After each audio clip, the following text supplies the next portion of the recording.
It's 1791, and Poland has been in a decline since the very beginning of the current century. All neighbors turn on it, viewing the Polish state as a tasty meal rather than their neighbor, Russia, Prussia, and even Austria, whom Poland helped against the Turks in 1683. All of those states take rightful Polish land in 1772. The idea for our future? Erase Poland from the map, and do so permanently. Destroy the Polish state and prevent the formulation of the Polish nation in the future. Erase the word Poland from the maps, from the dictionary. Kill the Polish nation, kill the Polish soul of freedom. But despite that, there are still rumors that there is one last chance to save Polish sovereignty. That chance is the innovative, first ever in Europe, May the 3rd Constitution, topic of this video. And my excuse to go to Warsaw for a weekend city break. Hey guys, my name is Polish Tortoise and join me on this trip through Warsaw and secrets of May the 3rd Constitution to explore this topic together.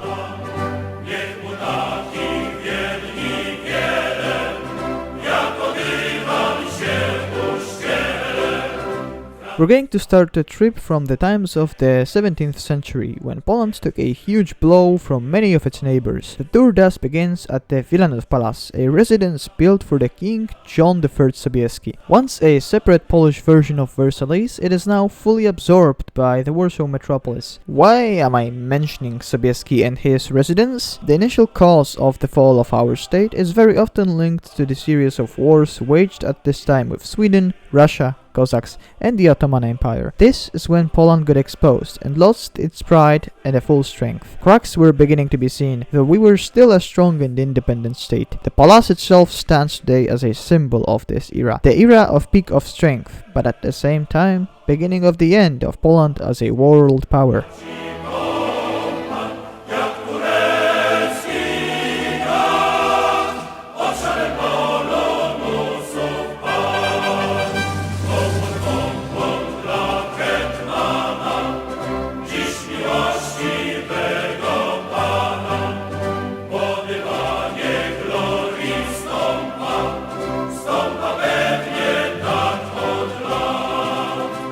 Heading north by tram or metro, we reach a public park that was once the summer residence of Poland's last king, Stanisław August Poniatowski. Elected in 1764 under Russian influence, he supported the pro-Russian side during the 1768 Konfederację Barska revolt. After that war, in later years, realizing that Russia aimed to further strip his powers, he slowly switched his mindset. Inside this residence, Poniatowski got inspired to embrace the Enlightenment ideas that influenced the 1791 constitution. The inspiration itself came from first-day meetings, where scholars and poets debated with Poniatowski about art and education.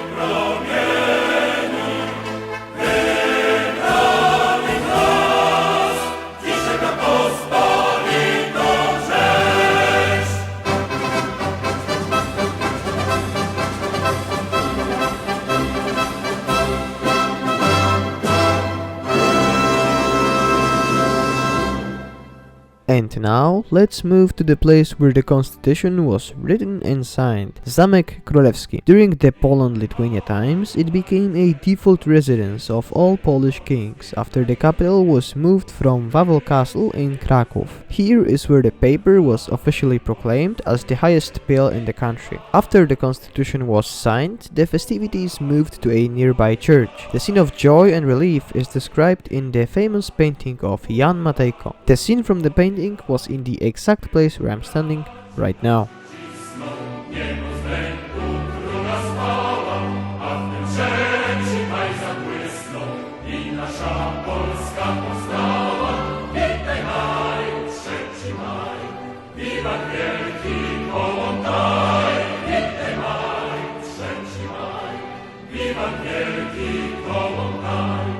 The paper was revolutionary, though it wasn't as liberal as the Constitution of the USA. As it is described by its makers, it was inspired by it, but it had to be adapted to Polish reality. The most important things include abolition of the liberum veto rule, introduction of Montesquieu's tripartite system, introduction of civil rights to the burgher class, and declaring peasantry a part of the nation.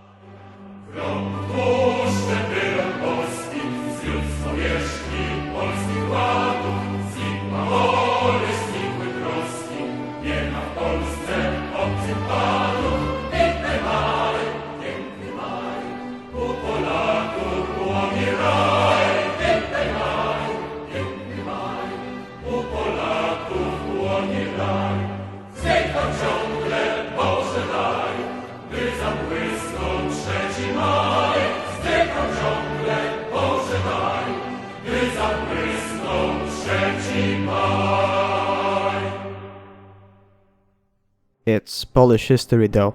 There can't be any happy endings here, right?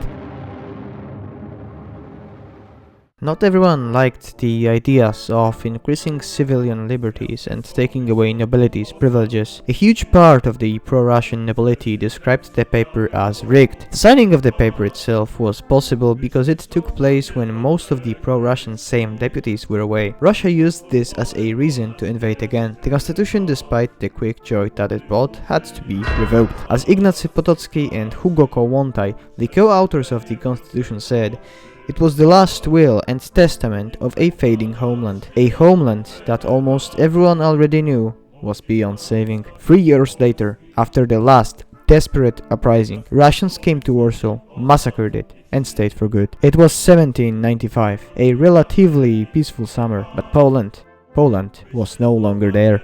Only after 123 years did Poland manage to gain back its independence, this time as a republic, like it wanted to be back in 1791. Now, it is a prosperous and independent state in Central Europe, protected by NATO and supported financially by the EU. Every year on the occasion of the anniversary of the Constitution, Poland remembers and reflects on its own past. In fact, this is the exact day when I went to Warsaw. I saw both the Flag Day and the Constitution Day celebrations. I also managed to get a flag from the president's wife, which symbolically ended my trip.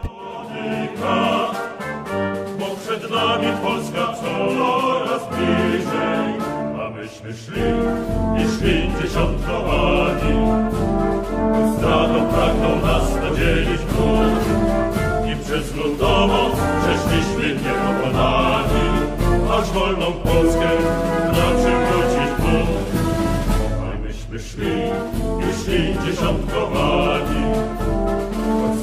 pragną nas podzielić lud.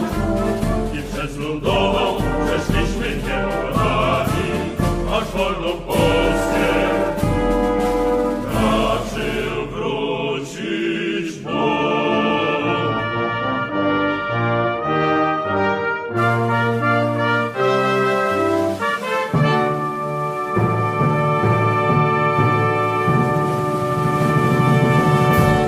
Flagę państwową podnieść!